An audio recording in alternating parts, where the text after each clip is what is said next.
Heyo, it's me, Harper Savage, and today I'm going to be working on this lantern. I figured since spooky season is right around the corner, we should do something for it, other than Inktober, of course, because that's what I'm going to be doing in October. So I have some other accessories here to help us decorate this, but first I want to paint it. And before we paint that, we need to start with gesso. So let's get to gessoing. Ready, and boop!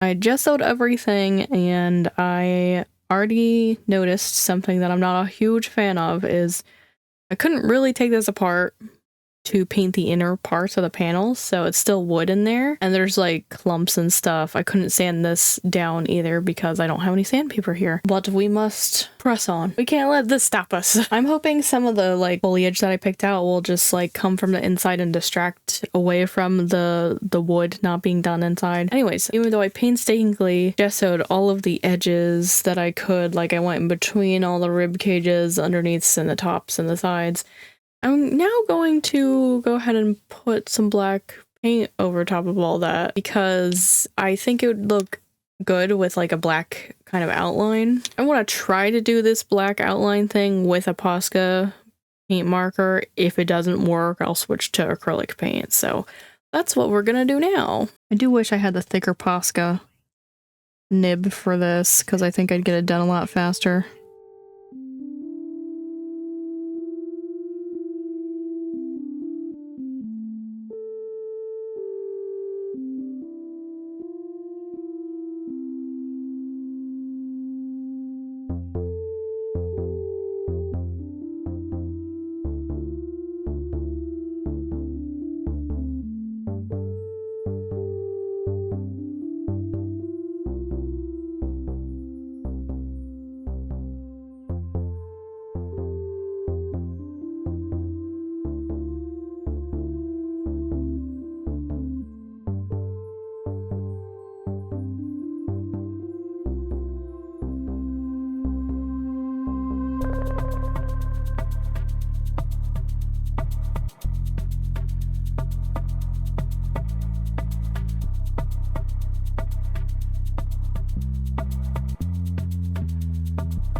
So I started with the Posca paint marker, but I switched to regular acrylic paint and a brush because the Posca paint marker I was using was not like working fast enough for me. It wasn't covering a lot of area, but at the same time, it was too big to get into like all the little like nooks and pinched areas. So I just gave up on that and went in with paint. I did the best I could, and I know it doesn't look like I did the best I could with staying neat, especially on other sides. But that's okay, because this is still a layer of gesso. I needed to paint over it anyways. And the reason I chose to do it in this order is because I think it'd be easier for me to touch up the flat front surfaces than the inner nooks and crannies of everything. So that's where I'm at. I know I'm painting white on black, which is not ideal, but I made the choice.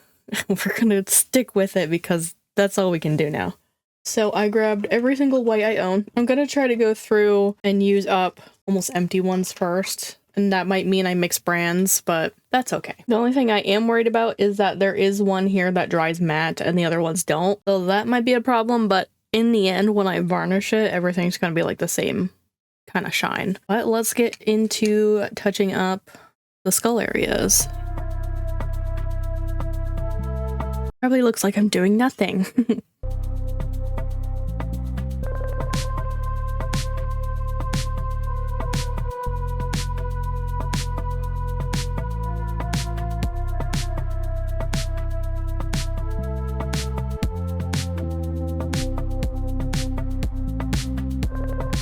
Okay, so I did about 3 layers of white. I did touch up some of the black edges again afterwards. And now I want to add on some glow-in-the-dark to the skeleton because I think it'd be really cool if we can make this lantern really, really glow and not just rely on this little dinky tea light on the bottom. Oh, I have to open it. Who knew? When you buy stuff from the store, it doesn't come open. Alright, here's what it looks like. It should dry clear, I think, and just glow. So in theory, you could probably put this over black too.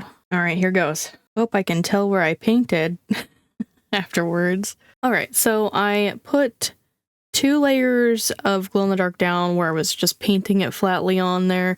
I checked to see if it was doing anything, because my fear was it wasn't really going to glow in the dark. And that was true. So I put a 3rd layer on where I kind of caked it on really thick, so everything has like a texture to it now, where I painted the glow in the dark. And it's not like solid white, which is fine because I was kind of not digging this like stark white look. And it's still not super glowy in the dark, and you know, this probably seems silly because it's a lantern, it's supposed to glow, so the glow in the dark part probably wouldn't show up anyways, but just, you know, when it was turned off, I wanted it to still glow. You know, just wanted to be a little extra, a little dramatic. But unfortunately, it's still not a super duper glow, so that was a bunch of wasted time. Anyways, I'm gonna go ahead and paint the lantern part now. I'm gonna be painting it black, which is why I didn't like touch up any of the marks I made on it. So let's do that.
So I'm actually going to use these 2 paints I got from my Arteza advent calendar last year. And I'm going to do some, I'm going to call it dry brushing, but that's probably not what the technique is actually going to look like, because I don't know how to do that in a proper way. And none of my brushes are actually dry. So let's see how this will go.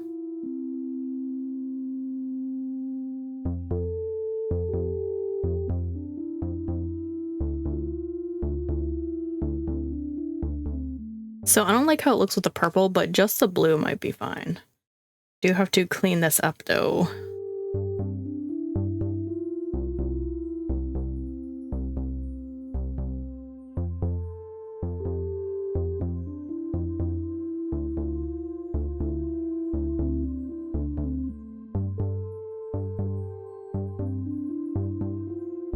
This may be overkill, but I also want to use this glitter paint on the lantern part, not the skull part. So now I'm gonna do that.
So here are some things I brought out to really like add an extra customization to this. And one of the things I want to do is I want to put this ball of leaves inside of here, which will kind of take away from the whole point of these like special cut lanterns, and it's to have the shadow of the cutout on the wall. But because this light is not very bright, that's probably not gonna happen in reality. So I might be adding some more lighting to this as well, and it's just gonna be like a light source and not a cool shapey thing on the wall. So I'm gonna struggle through getting this into here because you can't take it apart. But again, I want to cover up the fact that most of the inside is not painted. So let's get into this floral thing. I don't even know what to call this. Is it flower arranging? I do have to decide on if I need to cut these all off of the stem here to get it in. I really don't want to, but I might have to. So I decided to cut them off of that wire they were on, and I'm putting just a little glob hot glue on the end so that the leaves won't just come off because they are sliding around on here like so. I still want them to be adjustable so I can put everything in the right spot once they're in there, and I'm hoping I can get them in there, but we'll see.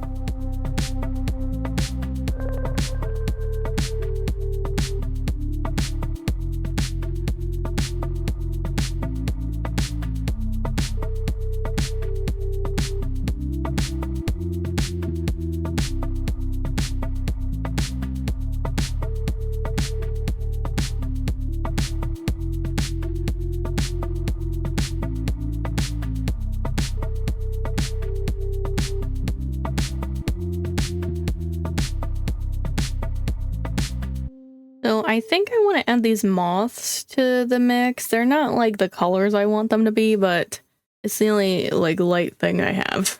And I think it'll still kind of go with the theme at least a little bit here.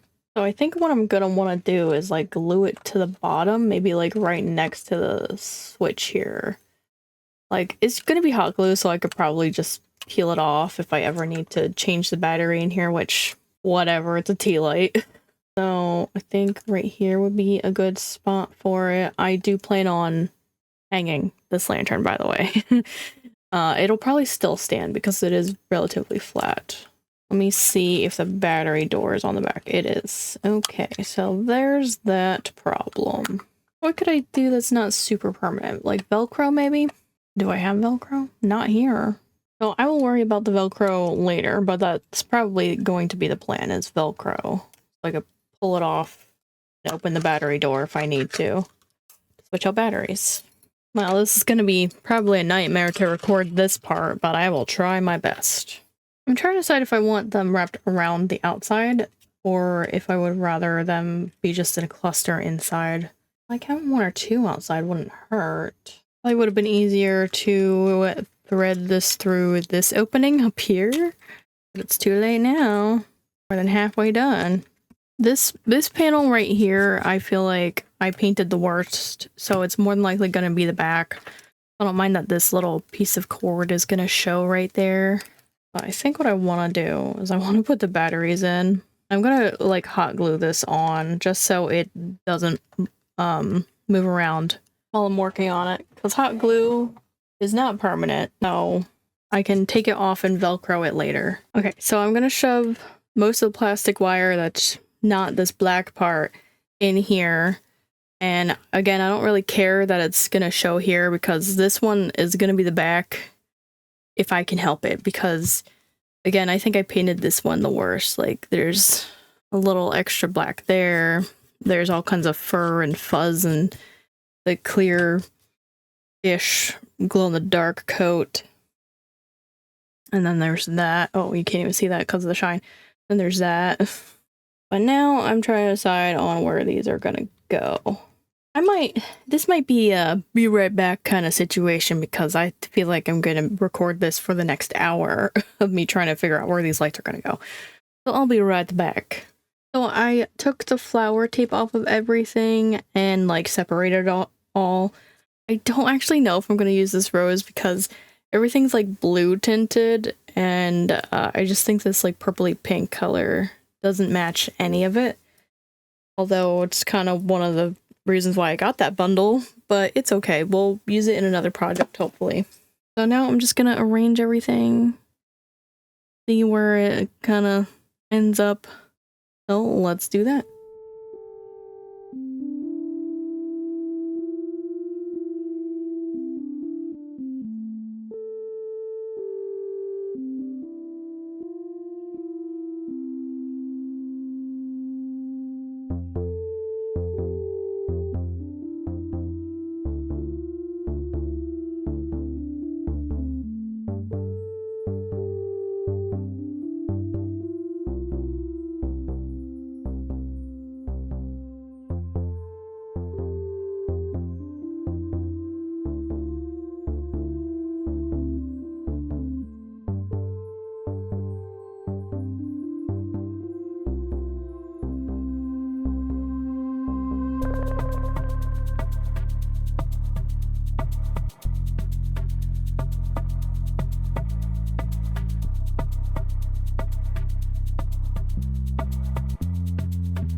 Alright, it is now time for the reveal.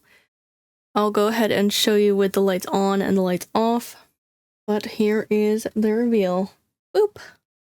I unfortunately can't zoom out anymore, but this is going to be the front, hopefully, once I situate it in a spot. The glitter is kind of getting on some of the white areas, unfortunately, but what can you do?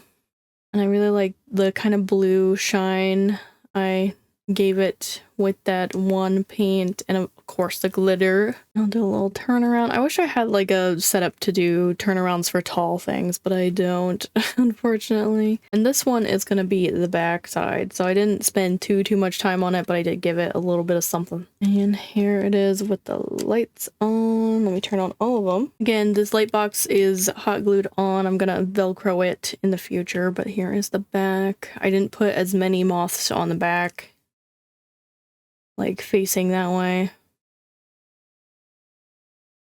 And this side will be the front with most of the moths that you can see at once. Here's the side. This is a little loose, but it's fine. Now let me show you with the lights off.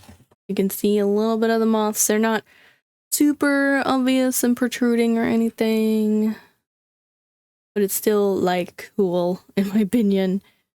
And again, the glow in the dark is pathetic and doesn't show up at all. But I really like it. It's like cool by day and cozy by night. I don't know. It was a really long process though. Like it took a couple of days to do this. But let me know what you think. And are you gonna get one of those lanterns? They're at Michael's, by the way. I don't know if I mentioned it. And tell me how yours turned out if you do DIY it. But that's gonna be it from me today. If you guys want to check out another video where I do something, you can tap the thumbnail here. If you want to catch up on anything you missed, you can tap the thumbnail here. Well, thank you guys so much for watching. Don't forget to do all the cool YouTube things of commenting, liking, subscribing, and turning on that notification bell. And I'll see you guys in the next video. Bye-bye!